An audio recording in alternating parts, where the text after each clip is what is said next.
18th, Monday newspaper analysis. June 18th, Monday newspaper analysis.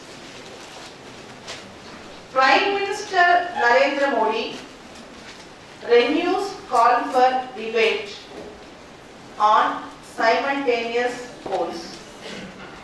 Prime Minister Modi renews call for debate on simultaneous polls.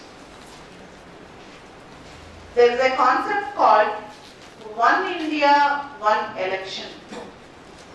One India, One Election.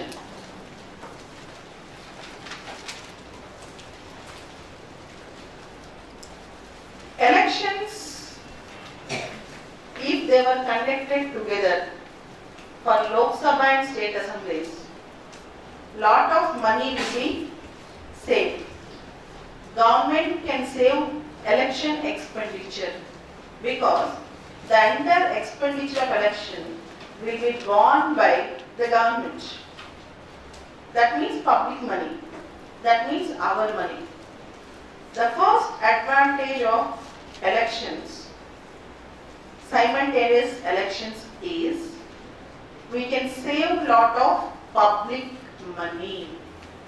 Point number 2, simultaneous elections will allow the governments to focus on governance and administration, stability of the government, and less about frequent elections.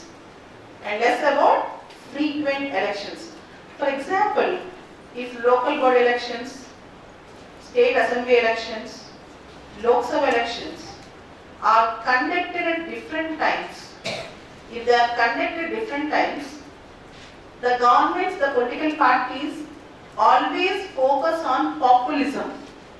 They always focus on populism and less about governance.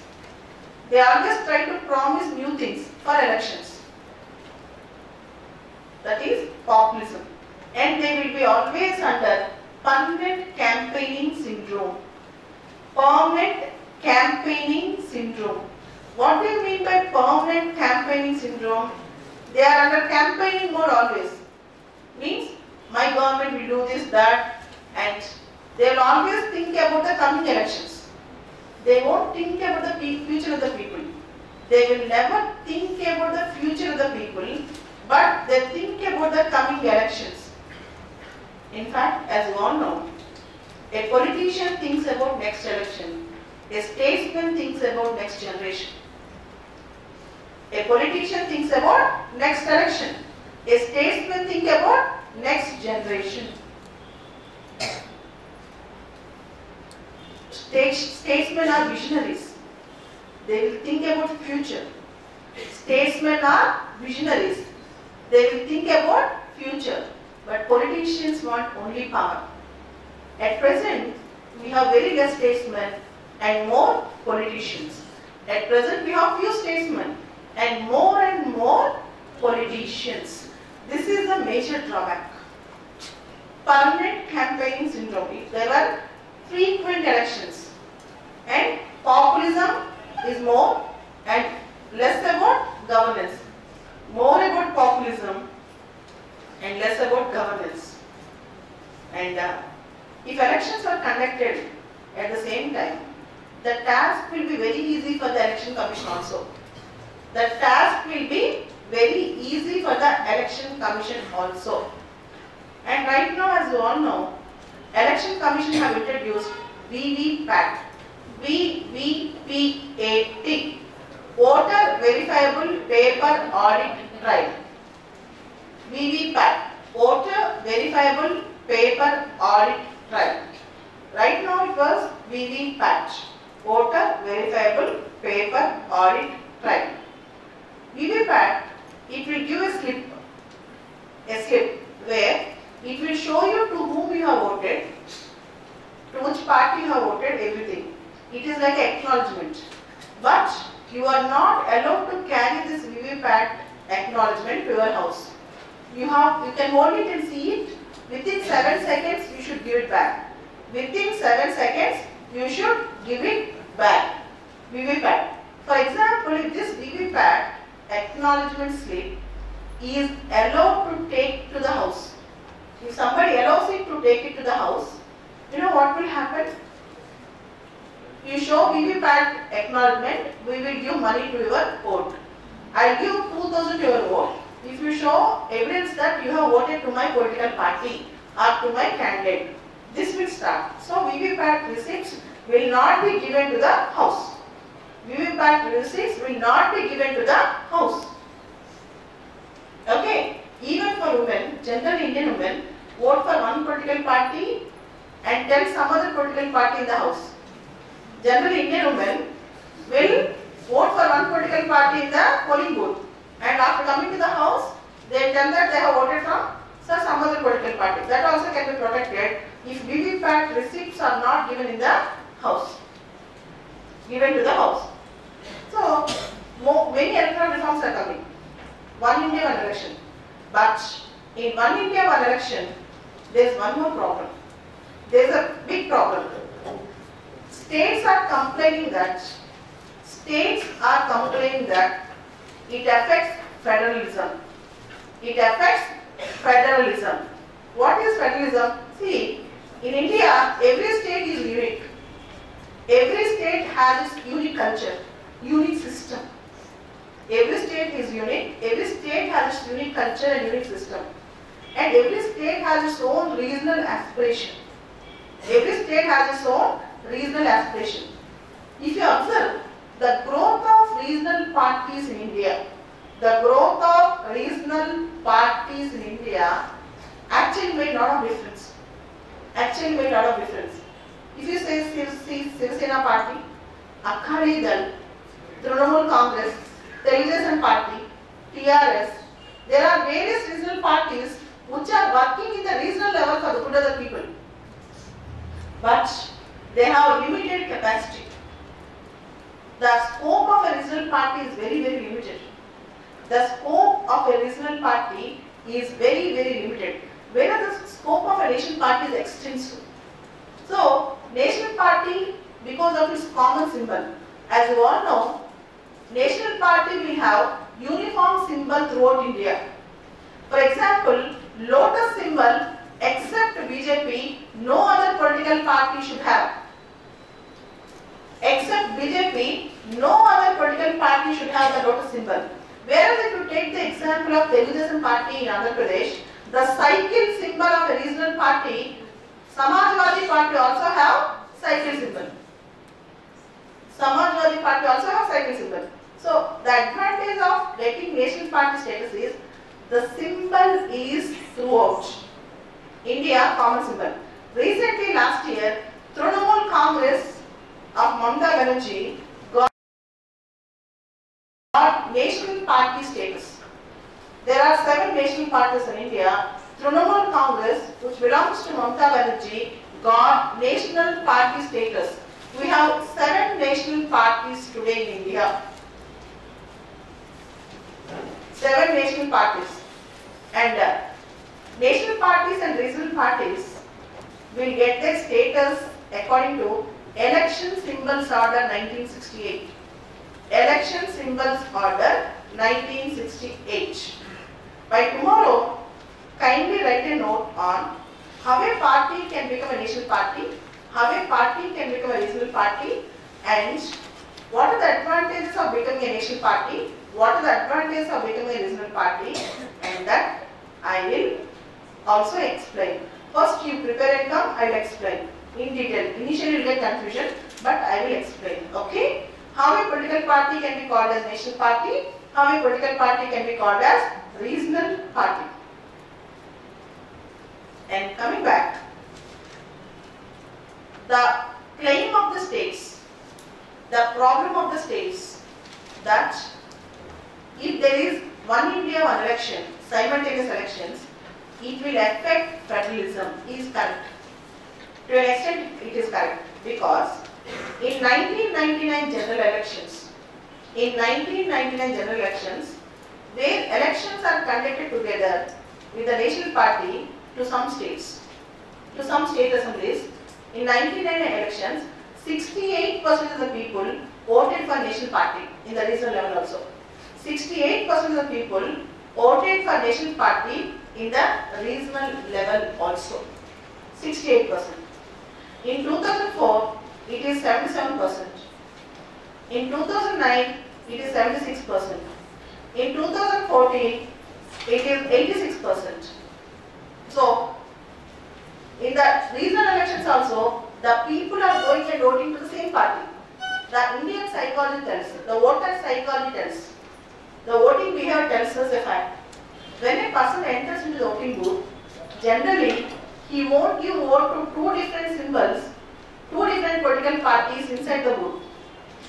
Okay? For example, if he is voting for hand or lotus, in the regional level also he will give the same thing.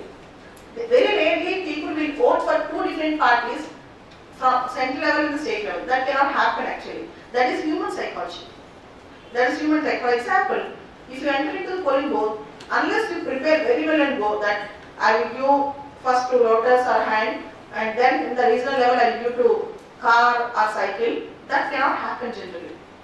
That cannot happen. For that reason, 80% of the people vote for the same symbol and come back.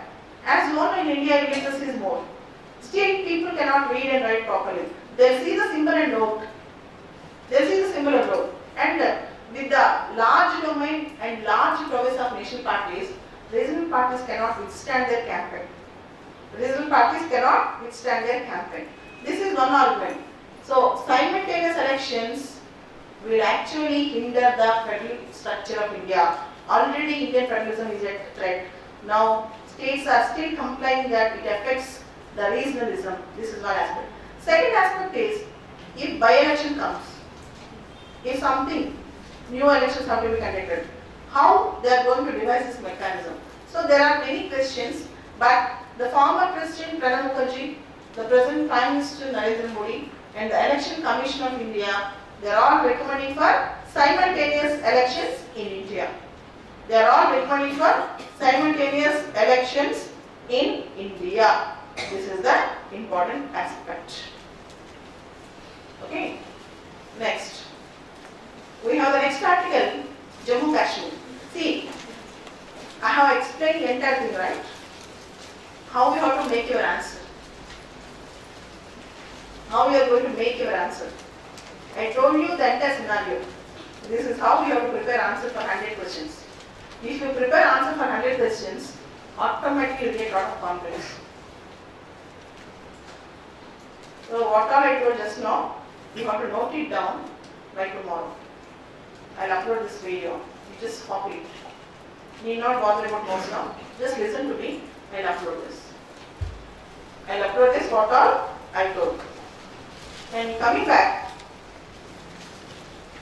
Shuja Bukhari. Shuja Bukhari. Rising Kashmir. Shuja Bukhari is a journalist. He was a journalist in Rising Kashmir in newspaper. Shuja Bukhari was a journalist in Rising Kashmir newspaper. He was a man who supported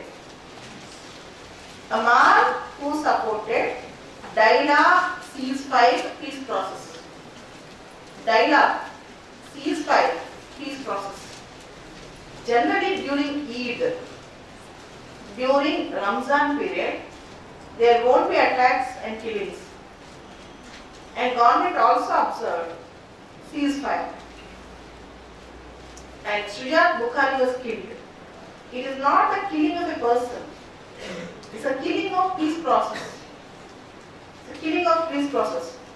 When government is contemplating for talks and dialogues, when the government is contemplating for talks and dialogues, such incidents will affect the peace process, dialogue process. Our Home Minister Rajnath Singh, 1 week back, called for peaceful dialogues with all separatist groups who are ready for dialogue. And Bukhari, Mr. Sujit Bukhari, He was very much supportive of ceasefire. He wanted to bring peace and he is working for peaceful dialogue. And this man was killed by some orthodox elements, anti-social elements. This is bad. This is strongly condemnable. And then Rajnath Singh announced, I am giving free hand to army. I am giving free hand to the people who are providing security there. Let them decide whether they want to observe ceasefire or not.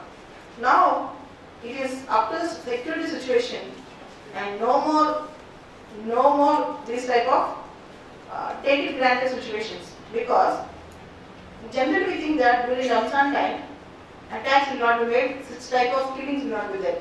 But that has happened. Situation went out of control. Situation went out of control. So this point you have to note it down. Attack on journalists. You know Gauri Lankesh. A journalist in Bangalore got murdered. Dabolkar, a racist, got murdered. Khan Burgi, again an atheist, got murdered. He is not killing of a human being, but killing of a process.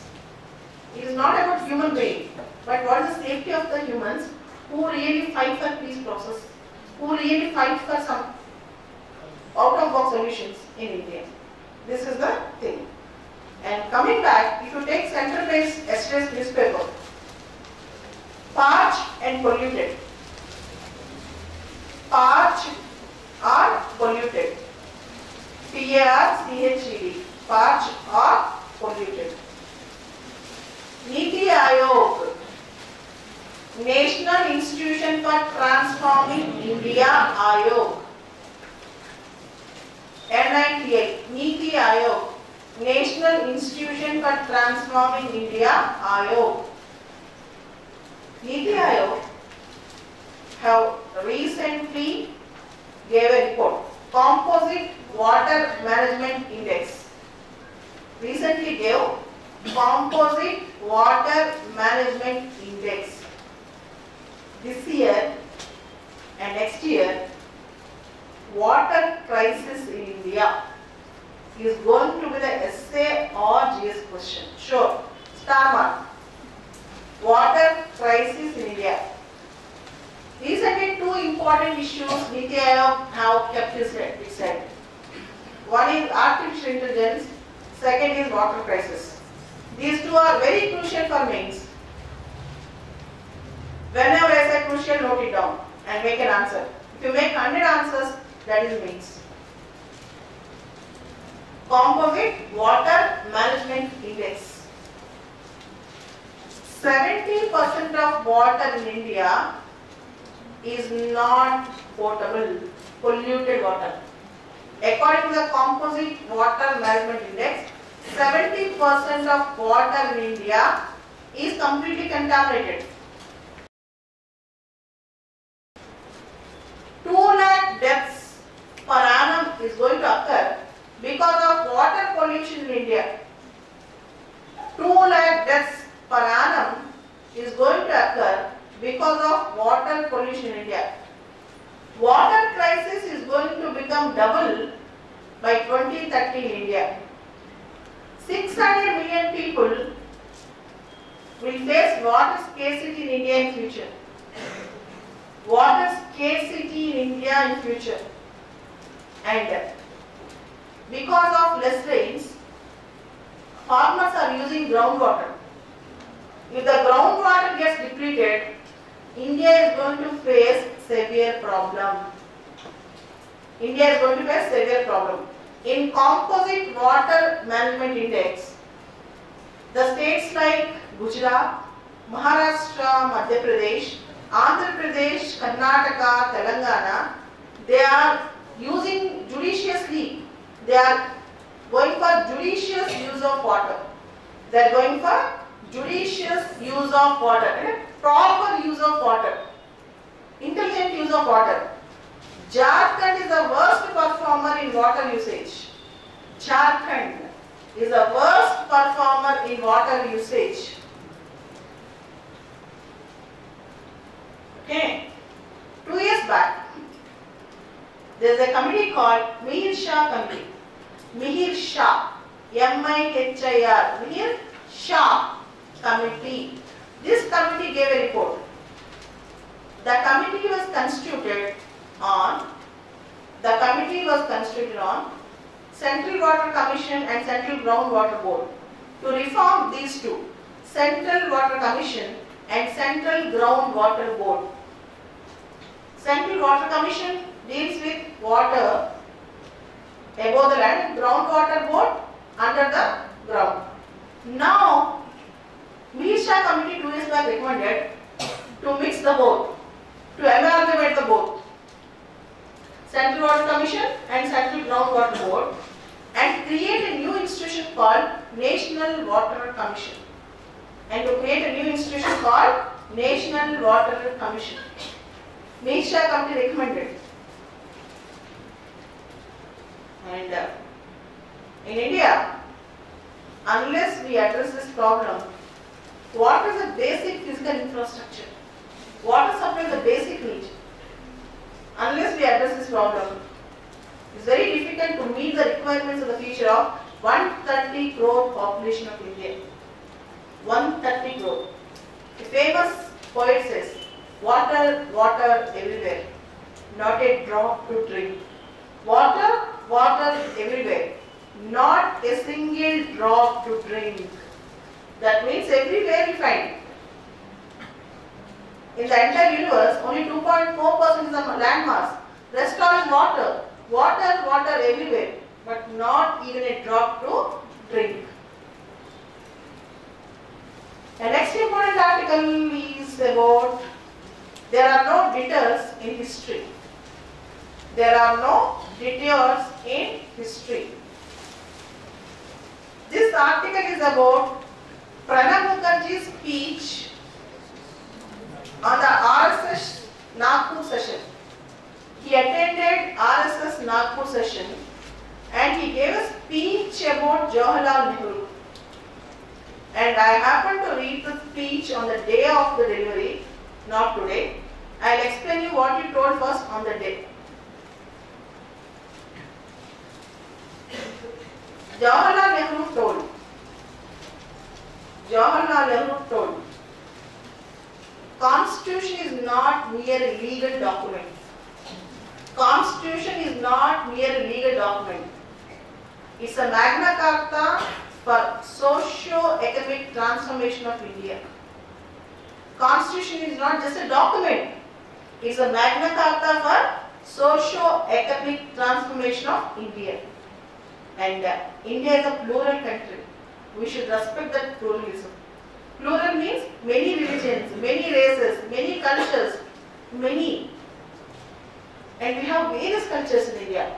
And we should respect that pluralism. Tolerance. We should be tolerant towards other cultures, other religions, other aspects. Other cultures, other religions, other aspects.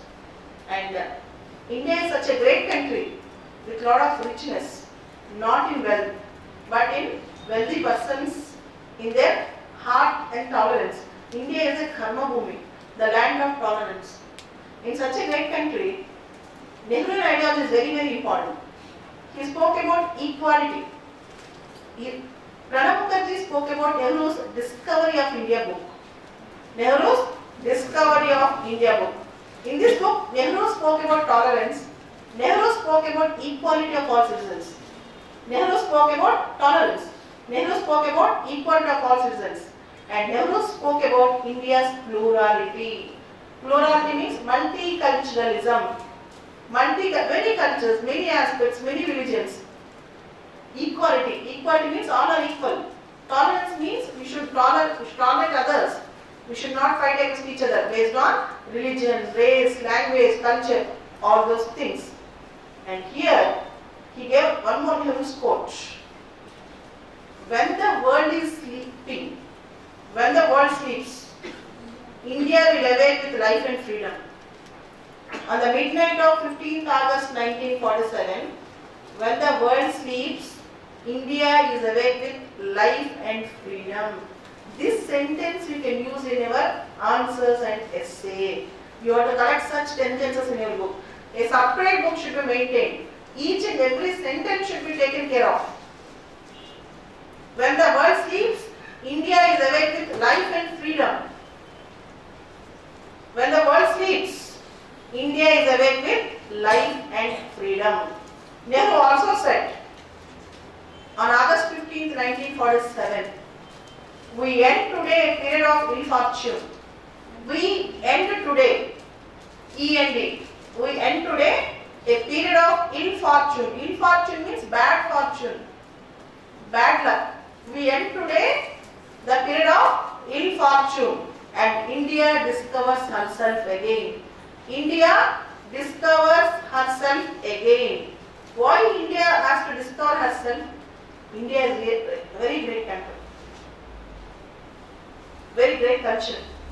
So India has to discover herself again. The other questions here, has India really discovered herself?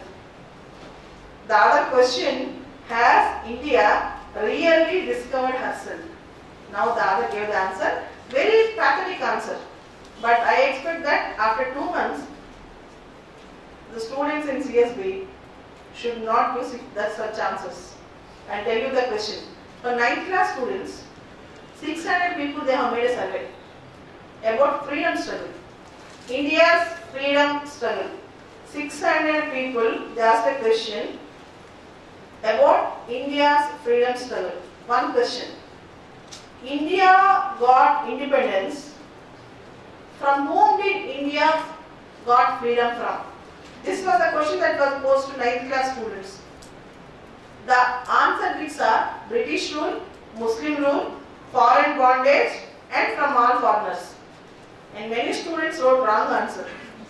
9th class students from government schools and private schools. Many students wrote wrong answers. I think you got it. So next time I will ask modern Indian questions. Surely nobody should give a wrong answer because India's freedom struggle is not just an event in India. It is not just a Republic Day parade. It is a struggle which gives a lot of lessons for our patients. Even many students who are preparing for civil service exam draw their inspiration from civil services preparation, inspiration from Indian freedom struggle. The patience, the perseverance, the way they have followed proper methods and what they have followed, their achievements, the mindsets, it's actually a great thing. You learn a lot from freedom struggle. It's not just a subject. It's not just another subject. As you take some material and read and go to the exam. Unless you know how we got our freedom, how you can ensure freedom to all citizens, how you can ensure democracy to all citizens. You have to ensure freedom and democracy to all citizens. That's very important. Very, very important. Next article is about Mexico's change. Mexico is in the North America. You know, North America. The top of North America was North American continent was Canada, then America, then Mexico. Mexico is not a developed country, it's a developing country. Mexico is a developing country. Mexico's ruling Institutional Revolutionary Party. Institutional Revolutionary Party, almost in politics for a century, is at a risk now. Is at a risk now. If you understand this much, it is okay. But the major problem is NAFTA, North American Free Trade Agreement. All of you should know what is NAFTA, North American Free Trade Agreement, NAFTA.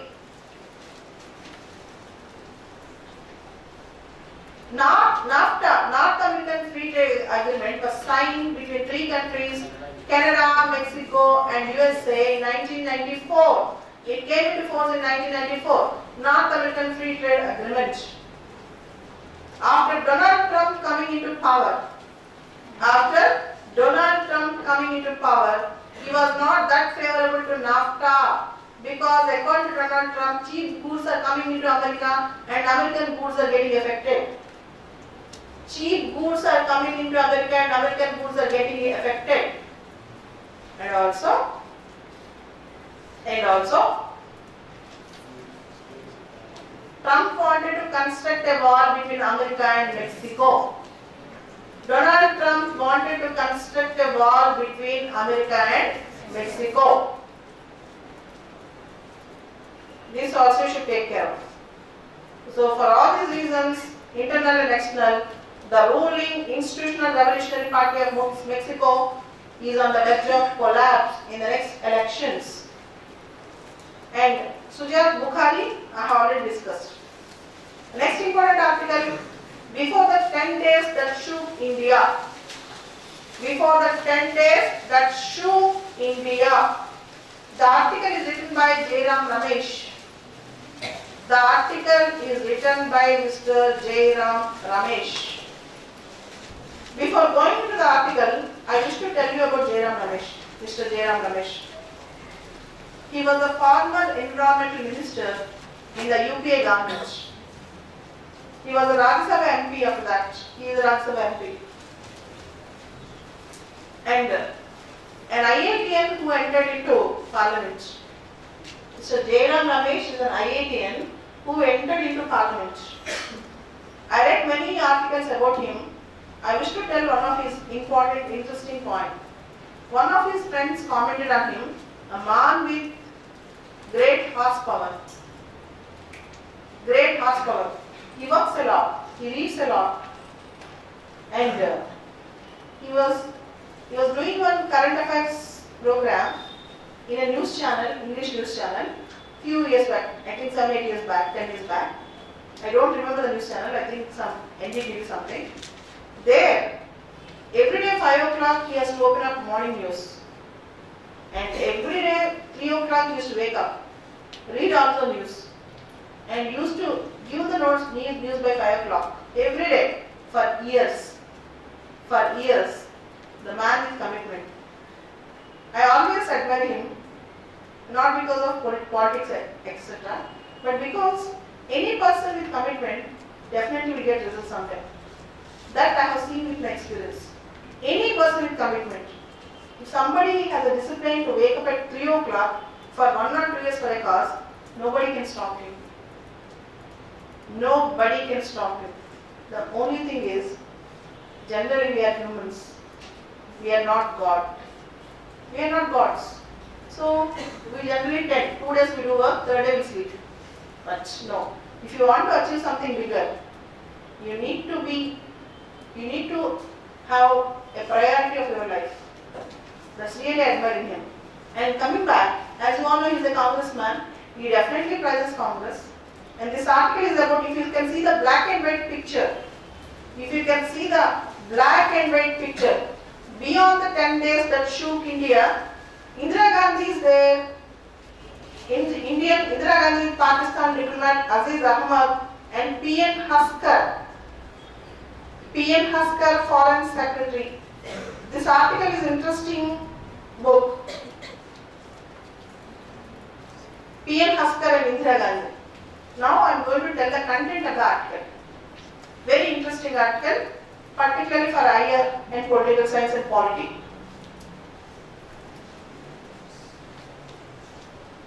In 1967, India is different. Don't think that we are in 2018, think that we are in 1967. In the year 1964, Jawaharlal Nehru died. Very idealistic, very passionate, and founders of India's foreign policy, and founding father of modern India. One of the founding father of modern India, Jawaharlal Nehru died in the year 1964. After Jawaharlal Nehru's death, it is Lal Bahadur Shastri who came into power. From 1964, it is Lal Bahadur Shastri. In 1966, in the beginning of 1966, he went to Tashkent because we had a war with Pakistan in 1965. We had a war with Pakistan in 1965, and Moscow have offered its good offices. The Russia wanted to solve the issue between India and Pakistan, so Lal Bahadur Shastri went to Tashkent, the capital of now present Uzbekistan. The present Uzbekistan. Lal Bahadur Shastri went to Tashkent, and Lal Bahadur Shastri died in Tashkent after signing the agreement called Tashkent Agreement. Then temporarily there was some problem. Finally, Indira Gandhi came to power. When Indira Gandhi came to power, everybody thought her she was a doll, called her a doll. There was some name called Budiya something. She was called like doll. She was very meek and humble. Within no time, she got transformed. Later on, India is equal to Indira, Indira is equal to India. She was one of the strongest, not one of the, she was the strongest Prime Minister of India, I can say. I can say she is great. Whether she is good or bad, it is a destiny which has to decide, but she is great. And what is this 1967, 68, 69? What is this transformation? If you can see, in India, banks, there are private banks. Government banks think more about public welfare. The second priority is profit. She wanted to nationalize banks. And second thing, there were privy purses. There were privy purses. The erstwhile princely states, like Nizam Nawabs, like Jodhpur kings, like Jaipur Ranis, they used to have separate purses without income tax. They used to get lump sum. This was a promise made by Sardar Vallabhbhai Patel when he is annexing small kingdoms into India. And she abolished privy purses. No separate purses for erstwhile kings or princes. First thing is, in 1969, she nationalized 14 banks.